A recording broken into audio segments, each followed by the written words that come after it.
Hello viewers, কেমন আছো সবাই? আশা করি সবাই ভালো আছো। আমি নার্গিস চলে এসেছি তোমাদের সঙ্গে আরও একটি কুকিং ব্লগ শেয়ার করতে। তো বন্ধুরা দেখতেই পাচ্ছ, আজকে আমি বাজার থেকে একদম তাজা কলমি শাক নিয়ে চলে এসেছি।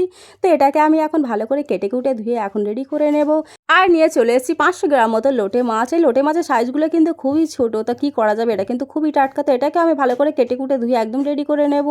তো বন্ধুরা চলো এখন যাওয়া যাক রান্নার দিকে। তোমরা কিন্তু ভিডিওটা স্কিপ না করে সম্পূর্ণ দেখতে থাকো। আমি এখন গ্যাস চুলার উপরে বসে দিয়েছি একটা বড় সাইজের কড়া। আর দেখতেই পাচ্ছ লোটে মাছগুলো কেটে কুটে কিন্তু আমি ধুয়ে একদম রেডি করে নিয়েছি। আর এতে দিয়ে দিয়েছি 1 পিস আলু একদম কুচি কুচি করে। লোটে মাছ আলুটা কড়াতে দিয়ে দেওয়ার পর দিয়ে দেবো কিছু বেশি পরিমাণ পেঁয়াজ ও কাঁচা লঙ্কা। কাঁচা লঙ্কার ভাগটা কিন্তু আমি একটু বেশি দিয়েছি। আর দিয়ে দেবো জিরা সর্ষে বাটা আর ধনে পাতা কুচি ও 100 গ্রাম মতো সাদা রিফাইন তেল, 2-3 চামচের মতো হলুদের গুঁড়ো আর 1 চামচের মতো লঙ্কার গুঁড়ো। সবগুলো দেওয়ার পরে কিন্তু আমি লাস্টে দিয়ে দেবো পরিমাণ মতো লবণ। দিয়ে এটাকে আমি হাত দিয়ে অনেকক্ষণ ধরে কিন্তু চটকে চটকে এইভাবে মিক্স করে নেব। লোটে মাছ এইভাবে চচ্চড়ি করতে গেলে কিন্তু মাংসের সমান মশলা লাগে, সেটা তোমরা দেখেই বুঝতে পারছো। দেখতেই পাচ্ছ বন্ধুরা, আমি এখন লোটে মাছের চাটনি বানিয়ে নিচ্ছি পুরোপুরি। তো পুরোপুরি আমার এটা মাখানো হয়ে গেলে আমি এটাতে কিন্তু পরিমাণ মতো পানি দিয়ে দেবো। পানির ভাগটা আমি খুবই কম দেবো, কারণ লোটে মাছ থেকে কিন্তু অনেকটা পানি বেরিয়ে আসে। তো বন্ধুরা এতে আমি একদম হাত ধোয়া মতো পানি ইউজ করে এটাকে আমি 15 মিনিটের মতো ঢাকা দিয়ে দেবো।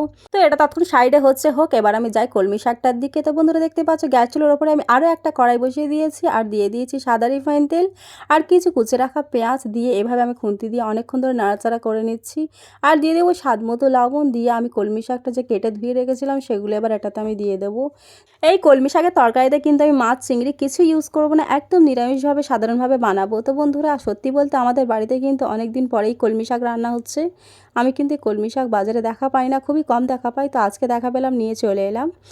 তো দেখো কলমি শাকটা একটু গলে আসতেই আমি এতে দিয়ে দিলাম 2 চামচের মতো হলুদের গুঁড়ো, একটু জিরা গুঁড়ো আর লঙ্কার গুঁড়ো। দিয়ে এটা চাপা দিয়ে রেখে দিয়েছি। এতে কিন্তু আমি একটুও পানি দিইনি, এমনিতেও কিন্তু কলমি শাক থেকে পানি বেরিয়ে আসে। তো বন্ধুরা এই পানিতেই কিন্তু হয়ে যায় তরকারিটা। তো দেখতেই পাচ্ছ আমার কলমি শাক তরকারি একদম কমপ্লিট। তো চলে তাহলে এগুলোকে এখন টেস্ট করে নেওয়া যাক। তো বন্ধুরা দেখতেই পাচ্ছ একটা থালার মধ্যে আমি কিছু ভাত নিয়ে নিয়েছি আর কলমি শাকের তরকারি লোটে মাছের চচ্চড়ি নিয়ে নিয়েছি। তো এগুলো এখন আমার মেয়েদেরকে আমি খাইয়ে দেবো। এখন বাজে হচ্ছে দুপুর 1:30। তো বন্ধুরা আমি যা কিছু করি না কেন সব কিছু কিন্তু তোমাদের সঙ্গে শেয়ার করার চেষ্টা করি। তো আমার এই ভিডিওটা যদি ভালো লেগে থাকে অবশ্যই লাইক কমেন্ট শেয়ার করবেন। আর আমার এই চ্যানেলে যদি নতুন হয়ে থাকো অবশ্যই সাবস্ক্রাইব করে পাশে থাকা বেল আইকন প্রেস করে দেবেন পরের ভিডিও নোটিফিকেশন পাওয়ার জন্য।